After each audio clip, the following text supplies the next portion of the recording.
तर आणखी एक महत्त्वाची बातमी आहे। इम्तियाज जलील यांनी 28 जागांची मागणी महाविकास आघाडीकडे केली आहे। एकूण 28 जागांची मागणी जलील यांच्याकडनं करण्यात आली आहे। तर या मागणीमध्ये सर्वाधिक मुंबईच्या जागा असतील। 12 जागांवरती विजयी होण्याचा दावा जलील यांनी केलेला आहे आणि त्यांच्याशीच बातचीत केली आहे आमचे प्रतिनिधी मोहसिन शेख यांनी। विधानसभा निवडणुकीपूर्वी महाविकास आघाडी असेल किंवा महायुती असेल यांच्या जागा वाटपाबाबत बैठकांवर बैठका होत आहेत। असं असतानाच MIMचे नेते इम्तियाज जलील यांनी महाविकास आघाडीला लेखी प्रस्ताव दिला आहे आणि तो सोबत येण्यासाठी।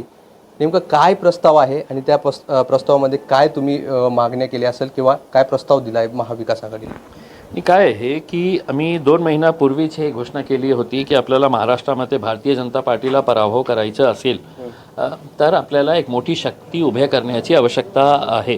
त्या अनुषंगाने आम्ही त्यांना प्रस्ताव दिलं होतं की आपण सोबत येऊ आणि भारतीय जनता पार्टी असू द्या, एकनाथ शिंदे साहेबांची शिवसेना असू द्या किंवा अजितदादाची NCP असू द्या, ज्या प्रकारे मुस्लिम समाजाला जे टार्गेट करण्यात येत आहे या पक्षांकडून, आम्हाला असं वाटलं की एक मोठी ताकद आपण निर्माण केली तर नक्की त्याचा मोठा फटका त्यांना बसू शकतो। तर मी मीडियाच्या मार्फत हे केलं होतं।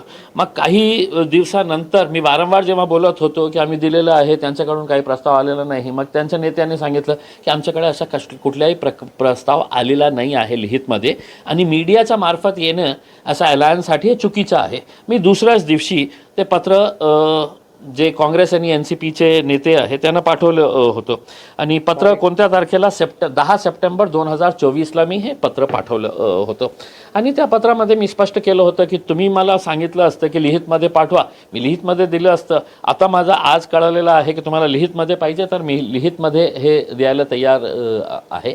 तर ते दिल्यानंतर त्यांच्या पार्टीमध्ये ही चर्चा झालेली आहे। आता बघू त्याच्यामध्ये आमच्यासोबत ही चर्चा होती आहे सुरू। कोणत्या नेत्यांना प्रस्ताव दिलाय तुम्ही? कोणत्या पक्षाला? 3 पक्ष। स्वाभाविक आहे, कोणत्या आमदाराला तर दिलेच नसेल। बाई माझ्या पक्षाचा जे निर्णय आहे ते माझ्या पक्षाचे नेते असदुद्दीन अवैसी साहेब करतील।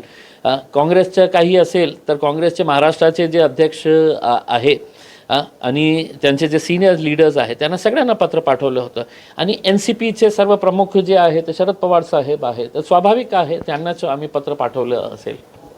हे होते इम्तियाज जलील। 28 लोकांची यादी तयार आहे आणि महाविकास आघाडीसोबत चर्चा सुरू आहे, पॉझिटिव्ह चर्चा सुरू आहे। काल आणि परवा देखील मुंबईत महाविकास आघाडीच्या नेत्यांसोबत आपली बैठक झाल्याचं इम्तियाज जलील म्हणाले आहेत। व्हिडिओ जर्नलिस्ट कपिल जाधवसह मोहसिन शेख, NDTV, छत्रपती संभाजीनगर।